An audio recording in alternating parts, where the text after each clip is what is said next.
చేసుకుంటాం. రండి, ఇదే ఫిలిప్పీ పత్రిక 2వ అధ్యాయము 7-8 వచనాలు. ఫిలిప్పీ పత్రిక 2వ అధ్యాయము 7-8 వచనాల్లో చదువుదాం. మనుషుల పోలికగా పుట్టి దాసుని స్వరూపమును ధరించుకొని తను తానే రిక్తునిగా చేస్తుంది. మరియు ఆయన ఆకారమందు మనుష్యుడుగా కనబడి మరణము పొందినంతగా, అనగా శిలువ మరణము పొందినంతగా విధేయత చూపిన వాడని తను తాను తగ్గించు. ప్రార్థన చేసుకుంటాం. పరిశుద్ధుడా, ప్రేమ కలిగిన తండ్రి, ప్రేమించి మాకు అనుగ్రహిస్తూ వచ్చిన ఈ మంచి తరుణాన్ని బట్టి నీకు స్తోత్రాలు. ఈ రీతిగా ప్రేమించి నీ ప్రియ కుమారుడు ప్రభువైన యేసు క్రీస్తు వారి ద్వారా పాపముల నుంచి, అపరాధముల నుంచి, అంధకార జీవితాల నుంచి వెతికి రక్షించి మీ ప్రియబిడలుగా చేసుకొని ప్రభువా శిలువ యొక్క విలువను మేము గుర్తెరిగినట్లుగా చేశారు. ఆ శిలువ మరణము ద్వారా మా జీవితంలో మీరు చేసిన అనేక ఉపకారాల కొరకై స్తోత్రం. ఎన్నని మేము వర్ణించగలం తండ్రి. ఎన్నో ఉపకారాలు చేశారు. కొద్ది మాటల ద్వారా నేను ఆరాధించే కృపించారు. తిరిగి సమయము ఆశీర్వాదకరంగా ఉంచండి ప్రభువా. కొద్ది మాటలు మీరు మాకు అనుగ్రహిస్తారండి. మీ శిలువను గుర్చిన మాటలు మీరు మాకు దయచేయండి. దాసుడు అయోగ్యుడు, బలహీనుడు, నిష్ప్రయోజనమైన వాడిని ఒప్పుకుంటూ ఉన్నాను. మీరేమి పలికించాలో, ఏది మాట్లాడాలో మాట్లాడండి. యేసు ప్రభు నామములో ప్రార్థించి వేడుకుంటున్నాము తండ్రి, ఆమేన్. ప్రియమైన వర్లరా, తిరిగి చదవబడిన లేఖన భాగములో ఫిలిప్పీ పత్రిక అధ్యాయము 7-8 వచనాలు మనం చదువుతూ వచ్చాం. ఈ చదవబడిన భాగములో యేసు ప్రభు వారు ఆయన దేవాతి దేవుడై ఉండి మనుష్య పోలికగా పుట్టి దాసుని స్వరూపము ధరించుకొని తనను తానే రిక్తునిగా చేస్తాడు. ఆయన రిక్తునిగా చేయబడి మరణము పొందినంతగా, అనగా శిలువ మరణము పొందినంతగా ఆయన కూడా ఏం చేసినాడంట? విధేయత చూపి తనను తానే తగ్గించుకున్నాడు అని రాయబడింది. కనుక యేసుక్రీస్తు ప్రభు యొక్క శిలువ దృశ్యము, యేసుక్రీస్తు ప్రభు యొక్క శిలువ యొక్క అనుభవాలు బైబిల్ గ్రంథములో చాలానే రాయబడుతూ వచ్చాయి. అనేకమైన సంగతులు, శిలువను గురించినటువంటి విషయాలు బైబిల్ గ్రంథములో కోకొల్లలుగా మనము చూడగలుగుతాం. అయితే దేవుని ప్రజలముగాను, దేవుని బిడలుగాను మనము ఎరిగినటువంటి సత్యం ఏంటంటే, మనుషులందరి కొరకు ప్రభువైన యేసుక్రీస్తు వారు శిలువ మ్రాను మీద మరణించాడు. ఆయన మన కొరకు ప్రాణం పెట్టాడు. ఇవన్నీ కూడా మరి ప్రతి గుడ్ ఫ్రైడే రోజు మనం వినేటువంటి సంగతులే. అదే బయట వారి దగ్గరికి వెళ్ళి మనం చూస్తే, చక్క కూర్చో, ఏంటది, సిట్ రైట్, సరే కూర్చో, ఆటలాడుకోవాలంటే బయటకు పోండి. రాయబడుతూ వచ్చినటువంటి మాటలు మనము గమనిస్తే శిలువ ధ్యానాలు అంటారు. వేయబడి శిలువ ధ్యానాలు అంటే యేసు ప్రభు వారు శిలువలో పలికిన 7 మాటలు అని చెప్పేసి ఇంకో విచిత్రం ఏంటంటే 3 గంటల వరకు యేసు ప్రభుని సిలువేస్తూనే యేసు ప్రభుని సిలువేస్తూనే ఉంటారు. అంటే ఆయన 3 గంటల వరకు సిలువేయబడ్డాడని అప్పుడు రమారమి మూడవుతుందని అదే దానిని కొనసాగిస్తూ ఉంటున్నారు నేటి క్రైస్తవ ప్రజలు. అలాగే యేసు ప్రభు సిలువ వేసబడేటప్పుడు కూడా చాలా విషయాలు జరిగాయి. తీర్పులని, యేసు ప్రభు వారికి సహకరించిన వారని, యేసు ప్రభు వారిని గాయం చేసినటువంటి ఆయుధాలని, చాలా రకరకాలైనటువంటి వర్తమానములు రాయబడుతూ వచ్చాయి. అయితే దేవుని ప్రజలముగా ఇవన్నీ మనము ప్రతి సంవత్సరం సిలువను గురించిన ధ్యానాలు కానివ్వండి, సిలువలో పలికిన 7 మాటలు కానివ్వండి, సిలువలో జరిగినప్పుడు తెర చినుగుట కానివ్వండి, చీకటి కావడం కానివ్వండి, ఇలాంటివన్నీ ఎన్నో విషయాలు మనం గుర్తు చేసుకుంటూనే ఉంటున్నాం. అయితే ఈ దినము మరి అలాగే మనము సిలువను గురించినటువంటి సంగతులు వింటూ వాక్యాన్ని ధ్యానించేవారిగా ఉంటూ అలాగే అక్కడ దాకే అలాగే వదిలేస్తే ఉపయోగము ఉందా? సిలువను గురించినటువంటి ధ్యానాలు చేసి ఏదేదో అడావిడి చేసి సిలువలో యేసు ప్రభు వారు శ్రమలు పొందాడు కాబట్టి నేను కూడా శ్రమలు పొందాలని ఏదేవో చేస్తున్న నీవు అసలు సిలువ వేయబడ్డాడు, ఎందుకు వేయబడ్డాడు, ఆ సిలువ వేసబడినటువంటి యేసు ప్రభు నీ నా జీవితంలో ఏం కోరుకుంటున్నాడు అనే సంగతి మనము ఆలోచన కలిగి ఉన్నామా? ఈ మధ్యాహ్న కాల సమయంలో ప్రభు పిల్లలంగా యేసు ప్రభు వారు సిలువ వేయబడ్డారు, ఆయన శ్రమనుతో వచ్చాడు, నీ కొరకు నా కొరకు విడుదల దయచేశారు. మనందరము కూడా ప్రాయశ్చిత్తము పొందినటువంటి అనుభవంలోనికి వచ్చాం. ఇప్పుడు నీవు నేను మనందరము ఏమైనామంటే విడుదల పొందామా లేదా? రైట్. అయితే మరి మన జీవితంలో ఇంకా యేసుక్రీస్తు ప్రభుని కలిగి ఉండి కూడా, యేసుక్రీస్తు ప్రభు వారిని ఎరిగి ఉండి కూడా, ఆయన శిలువ దృశ్యము మన కనుల ఎదుట కనబడుతూ ఉన్నప్పటికీ కూడా ఇంకా చాలా వాటిని మనము సిలువ వేయలేకపోతున్నాం. ఇదివరకు కూడా ఏదో మీటింగ్లో మీకు గుర్తు చేశాను.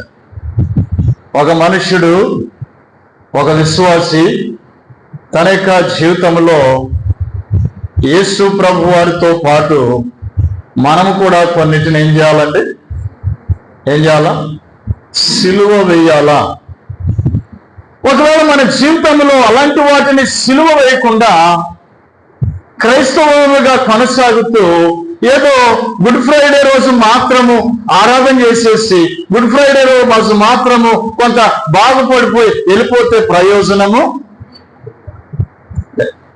ఏమి సిలువేయాలా?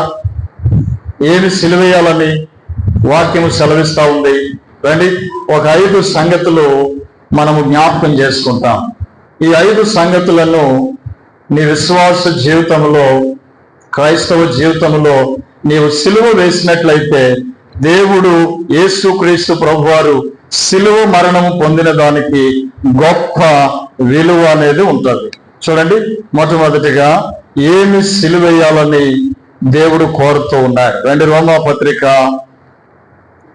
6వ అధ్యాయం, రోమాపత్రిక 6వ అధ్యాయము 6వ వచనం.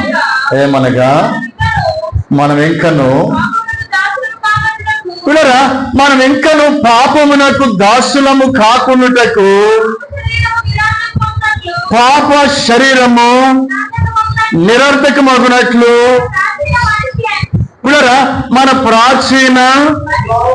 మన ప్రాచీన స్వభావమును ఆయనతో కూడా చెప్పండి, మన ప్రాచీన స్వభావము ఆయనతో కూడా సిలువ వేయబడెను. సిలువ వేయబడాలా? అమ్మ చెప్పండి, ఏమి సిలువ వేయబడాలంట? మనుషుల్లో ఏ స్వభావం ఉంటుంది? అప్పుడప్పుడు ప్రాచీన స్వభావం ఏం చేస్తుంది మనకి? హలో, నేనున్నాను అని చెప్పి అప్పుడప్పుడు బయటకు వస్తూ ఉంటుంది అన్నమాట. అందుకే దేవుని ప్రజలు, దేవుణ్ణి కలిగినటువంటి వారు యేసు క్రీస్తు ప్రభు యొక్క సిలువను చూస్తున్నటువంటి వారు ఆ సిలువలో చేసిన త్యాగాన్ని జ్ఞాపకం చేసుకోవాల్సిన వారు మనం ఏం చేయాలా? సిలువ వేయాలా. ఏం సిలువ వేయాలమ్మా? ఈ రోజున మనుషుని జీవితంలో పిల్లరా ఏదైతే ప్రాచీన స్వభావం అనేది ఉందో, ప్రాచీన స్వభావం అంటే ఇంకొంచెం తెలుగులో చెప్తే అమ్మా ఏ స్వభావం అండి? పాత స్వభావం. మనుషునికి పాత స్వభావం ఉంటుందా ఉండదా? అంటే మారితే ఉంటుంది, మారకపోతే ఏ గొడవ లేదు. మారకపోతే ప్రాచీనం లేదు, నవీనం లేదు, అన్నీ ఒకటే. చాలా మంది అలాగే ఉంటారు. ఒకప్పుడు జీవితానికి ఇప్పుడు జీవితానికి ఎలాంటి మార్పు ఉండనే ఉండదు. అప్పుడు ఎలా ఉన్నారు, ఇప్పుడు కూడా అలాగే ఉంటారు. అప్పుడు ఎలా మాట్లాడారో ఇప్పుడు కూడా అలాగే మాట్లాడతారు. అప్పుడు ఎలా బూతులాడారు ఇప్పుడు కూడా అలాగే బూతులాడతారు. అప్పుడు ఎలాగో తాగి ఉన్నారు ఇప్పుడు కూడా అలాగే తాగి ఉంటారు. అప్పుడు ఎలాగా ఇతరులను దూషించారు ఇప్పుడు కూడా అలాగే దూషించి ఉంటారు. ప్రాచీన స్వభావం ఇంకా మారిందా? పిల్లరా, నీ ప్రాచీనమైన స్వభావము మారకపోతే యేసు ప్రభు వారు నీ కొరకు సిలువ వేయబడుట ఉపయోగం లేదు. సిలువను గురించి ఎన్ని రకాలుగా నీవు ధ్యానం చేసినా, సిలువను గురించి ఎన్ని రకాలుగా నీవు వర్ణించినా, నీ ప్రాచీన స్వభావం అనేది మారకపోతే ఏమండి, యేసు ప్రభు వారు సిలువ వేయబడినది వ్యర్థమై. కనుకనే నీ ప్రాచీన స్వభావం మారిందా? మార్చబడినటువంటి అనుభవంలో ఉన్నావా? నేటికి కూడా క్రైస్తవులముగా, దేవుని పిల్లలముగా గత దినములలో చేసినటువంటి వాటిని విడిచిపెట్టడం లేదు. ఇదివరకు ఎలాగ నడుచుకున్నాము, ఇదివరకు ఎలాగ ప్రవర్తించాము, ఇప్పుడు కూడా ఒక ఆయన పెళ్లి కార్డు పంపించాడు. పెళ్లి కార్డు పంపిస్తే ఆ కార్డు నేను కిందకి పైకి చూస్తున్నాను. మనోడికి అర్థమైపోయి అంటాడు, నేను రాయలేదన్నా మా పిల్లలు రాశారు అంటాడు. ఏంటిది? అటుపక్క ఇటుపక్క ఏం రాశారు? ఆయన మళ్ళీ మంచి విశ్వాసి, చాలా మంచి విశ్వాసి, కానీ ఇంకా పశువులు రాయడం మానలే, ముహూర్తాలు చూడడం మానలే. ఈ రోజున దౌర్భాగ్యమైన స్థితి ఏంటంటే ఆ పంతులు గారు ముహూర్తం పెడితే పాస్టర్ గారు పెళ్లి అర్థమవుతుందండి. ఆల్రెడీ వీళ్ళు వెళ్ళి అక్కడ ముహూర్తం పెట్టుకుంటారు. అక్కడ నుండి వచ్చి ఇక్కడ పాస్టర్ గారు కన్నా ఇదైతే బాగుంటుందేమన్నా. ఎంత దొంగలండి! ఇదైతే బాగుంటుందేమో అనగా ఏమి మారలేదు నీలో అంటే నీ ప్రాచీనమైన స్వభావం అనేది ఇంకా ఇదివరకు ఎలాగో చేశావో, ఇదివరకు ఏమేమి జరిగించావో ఇప్పుడు కూడా యేసు ప్రభువులోనికి వచ్చిన తర్వాత కూడా అలాగే కొనసాగిస్తూ ఉన్నాం. అందుకొరకే ఈ మధ్యాహ్న కాల సమయంలో యేసు క్రీస్తు ప్రభు యొక్క సిలువ దృశ్యము నీ కన్నుల ఎదుటకు వచ్చినప్పుడు జ్ఞాపకం చేసుకోవాలా. నేను కూడా నా ప్రాచీన స్వభావం కూడా ఏం కావాలండి? ఒకప్పుడు నా మాటలు వేరు, ఒకప్పుడు నా క్రియలు వేరు. ఇప్పుడేంటి? నా మాటలు నా క్రియలు అన్నీ మార్చబడ్డాయా? మార్చబడిన అనుభవంలోనికి మనం వచ్చాం. అమాట చూస్తాం. రాయబడుతూ వచ్చినటువంటి మాటల్లో గమనించినట్లయితే చూడండి, హెబ్రీ పత్రిక 6వ అధ్యాయం, హెబ్రీ పత్రిక 6వ అధ్యాయము 1వ వచనం చూడండి. కాబట్టి నిర్జీవ క్రియలను విడిచి మారు మనస్సు పొందుటయు దేవుని అందలి విశ్వాసమును బాప్తిసములు గురించిన బోధయు హస్త నిక్షేపణములు మృతుల పునరుద్ధానమును మరలా వేయక మూలోపదేశము మాని సంపూర్ణ మగుటకు 4వ వచనం ఒకసారి వెలిగించబడి పరలోక సంబంధమైన వలమును రుచి చూచి పరిశుద్ధాత్మలో పాలివారై దేవుని దివ్యవాక్యమును రాబోవు యుగ సంబంధమైన ఒకవేళ తప్పిపోయిన వారు తమ విషయములో దేవుని కుమారుని మరలా సిలువ వేయచ్చు బాహాటముగా చెప్పండి అవమానపరుస్తున్నారు కనుక మారు మనసు పొందినట్లు అటు వారిని మరలా నూతన పరచుట అసాధ్యం. కాబట్టి నూతన పరచబడ్డావా? నూతనమైన కార్యములు నీలో జరిగినాయా? ఇంకా ఎంతకాలం ప్రాచీన స్వభావాన్ని సిలువేయకుండా? ఇంకా ఎంతకాలము నీ జీవితంలో ప్రాచీన స్వభావమును అనుసరిస్తూ నడుచుకుంటా? ఒకసారి మనము సిలువేయాల్సింది ఏంటంటే చెప్పండి, మన ప్రాచీనమైన స్వభావం. రెండో విషయాన్ని జ్ఞాపకం చేసుకుంటే రాయబడుతూ వచ్చినటువంటి మాటల్లో ఒక విశ్వాసిగా ప్రభువును మనము కలిగిన వారిగా చూడండి, రాయబడుతూ వచ్చినటువంటి మాటలు గలతీ పత్రిక 5వ అధ్యాయం, గలతీ పత్రిక 5వ అధ్యాయము 24వ వచనం. ఇట్టి వాటికి విరోధమైన నియమమేమీ లేదు. క్రీస్తు యేసు సంబంధులు శరీరమును దాని ఇచ్చలతోనూ దురాశలతోనూ ఏమండి దురాశలతోనూ ఏం చేయాలంటమ్మా?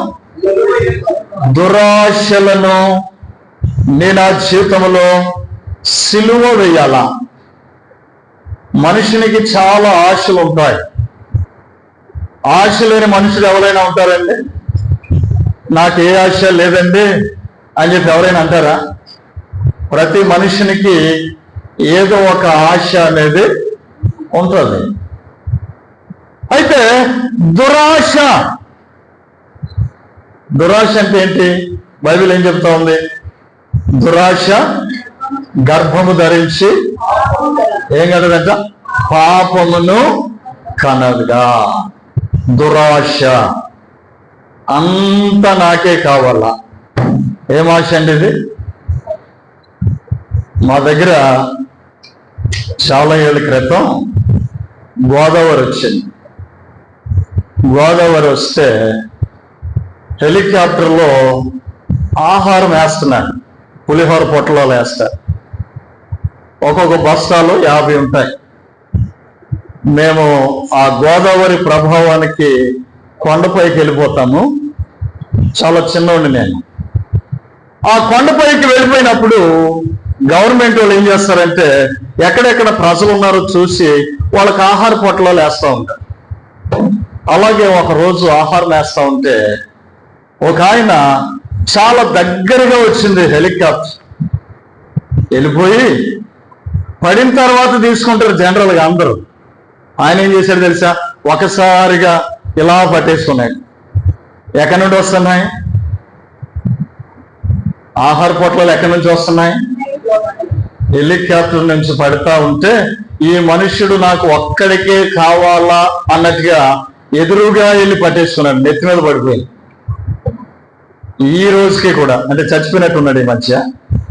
ఈ రోజుకి కూడా మెడక ఇలాగిలా షేక్ అవుతూనే. కారణం ఏంటి? పడిన తర్వాత తీసుకోవచ్చుగా.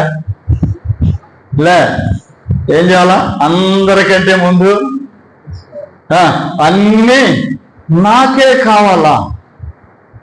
ఈ రోజున మనుష్యుడు ఈ దురాశ అనేటువంటిది సిలువ వేయలేకపోతా ఉన్నారు. నీకు తెలిసినటువంటి వారిలో కానీ, విశ్వాసుల్లో కానీ, చుట్టాల్లో కానీ, బంధువుల్లో కానీ ఎవరికైనా ఏదైనా ఉందనుకోండి, అది కూడా నాకేం కావాలా? దురాశ కలిగి ఉండద్దు. విశ్వాసులమైన మనము దురాశను ఏం చేయాలండి? చెప్పాలా? దురాశను ఏం చేయాలంట? సిలువ వేయాలా. ఇంకా నీ జీవితంలో దురాశను సిలువ వేయకపోతే యేసు ప్రభు వారు సిలువను గురించి మాట్లాడుకోవడం ప్రయోజనం ఉందండి? మనలో అనేకమైన దురాశలతో నిండినటువంటి అనుభవాలు, దురాశతో కూడినటువంటి జీవితాలు. నాకే కావాలా? ఇతరుల సంగతి నాకు, ఇతరులు ఏమైపోతే నాకేంటి? ఇతరులు ఏమైపోతే ఏంటి? విశ్వాసుల్లో అలాగే ఉంది, సేవకుల్లోనూ అలాగే ఉంది. అన్ని సంఘాలు నాకే, ప్రతి ఒక్క అధికారం నాకే. లేదు, దేవుని ప్రజలు దురాశను మనము సిలువ వేయాలి. ఎందుకంటే ఒకప్పుడు మనం దురాశ కలిగిన వారిని. చదవండి, తీతు పత్రిక 2వ అధ్యాయం. తీతు పత్రిక 2వ అధ్యాయము ఎన్నో వచనం చదువు.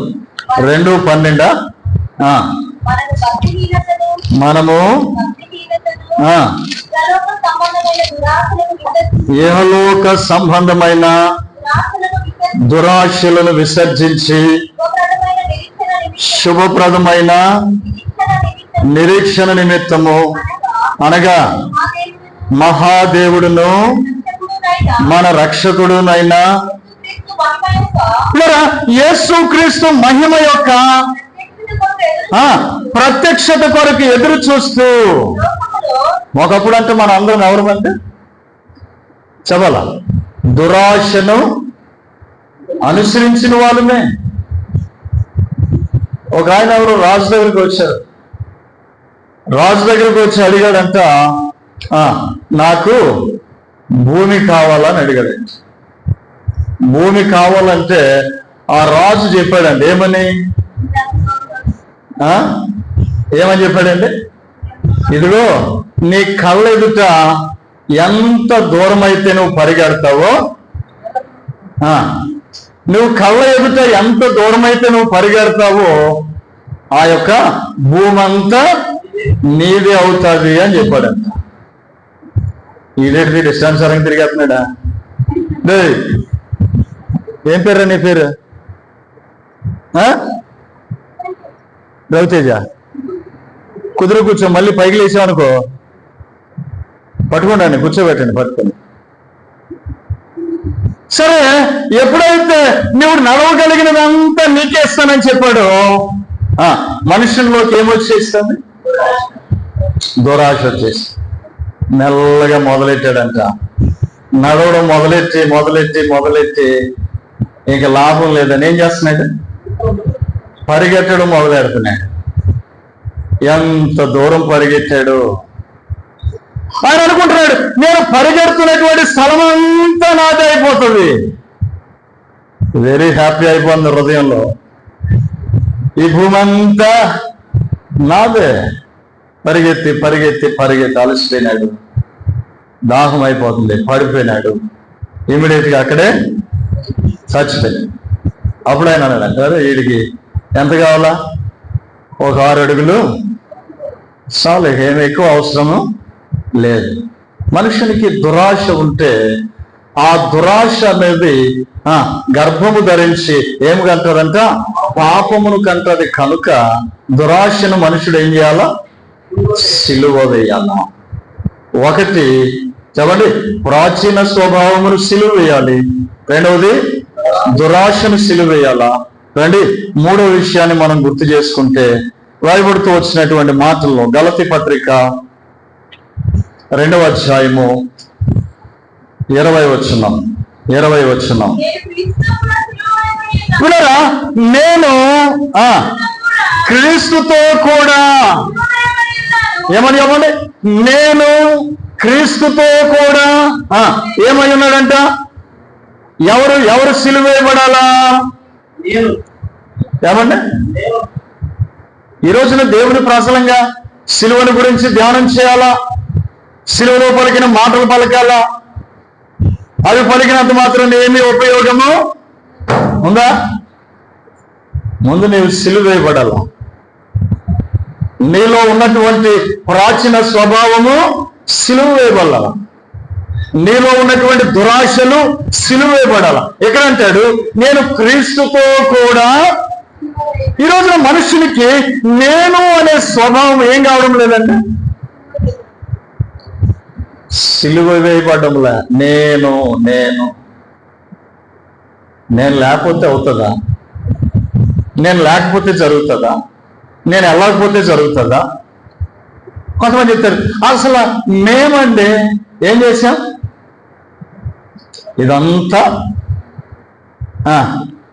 ఇదంతా మేమే కట్టాం. జాగ్రత్త, నేను అనే స్వభావము నీవు సిలువ వేయకపోతే నీ ఆత్మీయ జీవితంలో ఎలాంటి ఉపయోగము? నీలో సిలువ కార్యము జరగాలంటే, నీలో ఉన్నటువంటి సిలువ కార్యము ఇతరులకు తెలియాలి అంటే నేను అనే స్వభావం ఏం కావాలా? చనిపోవాలా. మనం గుర్తు చేసుకున్నాం మన బైబిల్ స్టడీలో. ఏమన్నాడు పేతురు? ఏమన్నా, నేను చేపలు పట్టడానికి 21 యోహాను సువార్త 2-3 వచనాల్లో మనం చదివితే, నేను చేపలు పట్టడానికి వెళ్ళిపోతున్నాను. ఏంటి నేను అనుకుంటే అక్కడ జరిగిన పరిస్థితి ఏంటి? ఏమో చెప్పండి. నేను అనే స్వభావం తనలోనికి రాగానే ఏం జరిగింది అక్కడ? ఏమి పట్టలే, రాత్రి అంతా ఒట్టి వారిగా అయినారు. ఏ జీవము వారిలో కనబడలే. ఒక్క చేప కూడా పట్టడానికి వీలు. నేను అనే స్వభావం నీలో వస్తే, నేను అనే స్వభావం నీలో పనిచేస్తే నువ్వు కూడా ఒట్టి వారిగానే ఏముండదు, ఎవరిని సంపాదించుకోవాలి. కాబట్టి ప్రభు పిల్లలు నేను అనే స్వభావం ఏం చేయాలమ్మా? సిలువ వేయాలా? వేసావా? అందుకొరకు ప్రభు అంటాడు చూడండి, మత్తయి సువార్త 16:26 వచనం. 16:20 వచనములో 24 చదువునా? 24. అప్పుడు యేసు తన శిష్యులను చూచి, ఎవడైనను నన్ను వెంబడించగోరిన ఎడలా, ఎవడైనను నన్ను వెంబడించగోరిన ఎడలా తనను తాను ఉపేక్షించుకొని, ఏమండి, తన సిలువను ఎత్తుకొని ఏం చేయాలంటమ్మా? నీ సిలువను నువ్వు ఎత్తుకోవాలి. నీవు సిలువ వేయబడడం ఎంతో అవసరం. రండి, 4వ విషయాన్ని గుర్తు చేసుకుంటే బైబిల్ గ్రంథంలో రాయబడింది 5వ గలతీ పత్రిక 5వ అధ్యాయము ఇందాక చదివిన మాట 23 కూడా చూడండి. 23, ఇట్టి వాటికి విరోధమైన నియమం ఏది లేదు, క్రీస్తు యేసు సంబంధులు. గమనించండి, శరీరమును దాని ఇచ్చలతోనూ దురాశలతోనూ. ఇప్పుడు 4వది ఏంటిదంటే, శరీరమును ఏం చేయాలంటమ్మా? ఎవరి ఏం సిలువేయాలా? శరీరమును. ఈ రోజున మనుష్యుడు అన్నిటి విషయంలో ఎలా ఉన్నా శరీర విషయంలో మాత్రం సిలువ. శరీరానికి ఏది అవసరమో, శరీరానికి ఏది కావాలో వాటన్నిటినీ పోషించుకుంటా ఉంటున్నాయి. ఎవడో తాగుబోతున్నాడు అనుకోండి, ఆ తాగుబోతు ఏం పోషించుకుంటాడు? తన శరీరానికి కావలసిన దాన్ని భార్య బిడ్డలు ఎలాగపోయినా పర్లా తన శరీరాన్ని మాత్రం చక్కగా పోషించుకుంటూ ఉంటాడు. కావలసిన ఆ తాగుబోతు కావలసిన లక్షణాలన్నీ తనలో. ఈ రోజున ఈ శరీర స్వభావం అనే దానిని మనుషుడు ఏం చేయలేకపోతున్నాడు చెప్పండి? సిలువ వేయలేకపోతున్నాడు. మనోళ్ళు ఉన్నారు. ఒకరోజు ఒక దగ్గర పెళ్లి జరిగింది. ఆ పెళ్లిలోకి వెళ్ళి పాటలు పెట్టుకొని తెగ డాన్స్ వేసేస్తున్నారు. ఆ వీడియో నా దగ్గరికి వచ్చింది. నా దగ్గరికి వస్తే నేను చూసి వాళ్ళందరినీ ఎంత చక్కగా ముద్దు పెట్టుకున్నానో తెలుసండి. అసలు మీకేమైనా సిగ్గు, శరము, మానం ఏమైనా ఉందా? శరీరాన్ని ఏం చేయాలండి? నీ ఎదుట నిన్ను ఉద్రేకపరిచేవి, నిన్ను ప్రలోభాలకు లోబెట్టేవి, నిన్ను ఆత్మీయ జీవితంలో నష్టపరిచేవి ఎన్నో కనబడతాయి. ఇప్పుడు దారంటే వస్తా ఉంటే డీజే పెడతారు. ఏమనిపిస్తుంది నీకు కూడా లోపల? చెప్పండి, అనిపిస్తుందా లేదా? కానీ దానిని అణుచుకోవడమే శరీరమును జయించడం. అర్థమైందా? ఇప్పుడు బస్సు ఎక్కుతాం. బస్సు ఎక్కగానే అది టీవీ పెద్ద సౌండ్ పెట్టేసి మంచిగా టీవీ ఆన్ చేస్తాడు. ఏం చేస్తాం? అటు ఇటు చూసి మా విశ్వాసులు ఎవరు లేరు కాబట్టి లెట్ us ఎంజాయ్. శరీరమునకు లోబడిపోవడం. ఇలా జయించినటువంటి అనుభవాలు ఈ రోజున శరీరమును జయించగలుగుతున్నావా? శరీరానికి ఎన్నో అవసరం ఉంటాయి. శరీరం ఎన్నో కోరుకుంటా ఉంటుంది. అనేకమైన కోరికలు ఉంటాయి, అనేకమైన పరిస్థితులు ఉంటాయి. అయితే నీ శరీరాన్ని కోరికలు సిలువ వేయగలుగుతూ ఉన్నావా? పౌలు అంటాడు, నేను శరీరమును ఏం చేస్తున్నాను? ఇంకా నువ్వు శరీరాన్ని సిలువ వేయకపోతే సిలువను గురించి ధ్యానం చేయడం అనేది. అందుకొరకే నీ జీవితంలో ఏదైతే శరీరం అనేది కనబడుతుందో దాన్ని ఏం చేయాలా? సిలువ వేయటానికి ఇష్టపడాలా. రండి, 5వ విషయాన్ని మీకు గుర్తు చేసి నేను ముగిస్తాను. రాయబడుతూ వచ్చిన మాటల్లో గలతీ పత్రిక 6వ అధ్యాయము 16వ వచనం. 6:16. గలతీ పత్రిక 6:14లో అది కాదు. అయితే మన ప్రభు అయిన యేసుక్రీస్తు సిలువ యందు తప్ప మరి దేని యందును అతిశయించుట నాకు దూరమగును గాక. దాని వలన నాకు ఏమండి? దాని వలన నాకు లోకమునకు నేనును ఏమై ఉన్నామంట? లోకమునకు నేనును, నాకు లోకమును ఏమై ఉన్నామండి? అంటే లోకము మనలో ఉంటుంది. లోకము లేకుండా మనము ఉండలేము. ఎందుకంటే మనం ఎక్కడున్నాము? లోకములో ఉన్నాము కాబట్టి లోకములో ఉన్నాయన్నీ మనలో ఉంటాయి. అయితే లోకమును ఏం చేయాలంట? సిలువ వేయటానికి ఇష్టపడుతున్నావా? పిల్లరా, ఈ రోజున విశ్వాసులైనటువంటి వారి జీవితంలో, ప్రభు పిల్లలుగా ఉన్న వారి జీవితంలో బ్యాడ్ లక్ ఏంటంటే లోకముతో పాటు కలిసిపోతున్నామా లేదా? లోకములో ఉన్న వాటిలో మనం ఏమవుతున్నామండి? కలిసిపోతున్నాం. వాళ్ళతో మిశ్రిత జనముగా అయిపోతున్నాం. ప్రత్యేకత లేదు. ఒక విశ్వాసి అంటే ప్రత్యేకత. ఒక విశ్వాసి అంటే యేసు ప్రభు బిడ్డ. ఒక విశ్వాసి అంటే లోకమును తలకిందులు చేయవారు ఇక్కడికి కూడా వచ్చి ఉన్నారు. లోకమును తలకిందులు చేస్తాం కాదు, లోకముతో పాటు మనం ఏమైపోతున్నాం? తలకిందులు అయిపోయి ఎలా బయటపడాలో తెలియక, నెమ్మది లేక, సుఖము లేక, సంతోషం లేక, ప్రభు పిల్లలుగా ఒక పక్క విశ్వాసిగా ఉండాలా, మరొక పక్క లోకములో కలిసిపోవాలా. ఏంటి నా జీవితము తెలియని పరిస్థితి. అందుకే లోకముతో మిళితం అయిపోతున్నా. కానీ అంటాడు, లోకముతో నేనేమైనాను సిలువేయబడవా? ఎందుకు లోకముతో సిలువేయబడాలంటే లోకములో చాలా ఉన్నాయి. లోకములో అంతా శరీరాశ, నేత్రాశ, జీవపు, కనుక ఇవన్నీ కూడా మనల్ని లోకములోనికి తీసుకొని వెళ్ళిపోతాయి. నా తలంపు ఏంటంటే ఈ మధ్యాహ్న కాల సమయంలో ప్రభు పిల్లలంగా జ్ఞాపకం చేసుకునండి, నీవు సిలువను గురించినటువంటి మాటలు ఎన్నో కోకొల్లలుగా విన్నావు, అనేక మంది బోధించారేమో, కానీ నీ జీవితంలో సిలువ వేయవలసిన వాటిని సిలువ వేసావా? వాటిని ఈ రోజున సిలువ వేసి ఇక్కడి నుంచి వెళ్ళి చూడు. నీలో ఉన్నటువంటి అపవిత్రతకు సిలువ వేసి ఇక్కడి నుంచి వెళ్ళి చూడు. నీ జీవితము అద్భుతంగా మారిపోతుంది. సిలువ నీ జీవితంలో విలువను తీసుకొని వస్తుంది.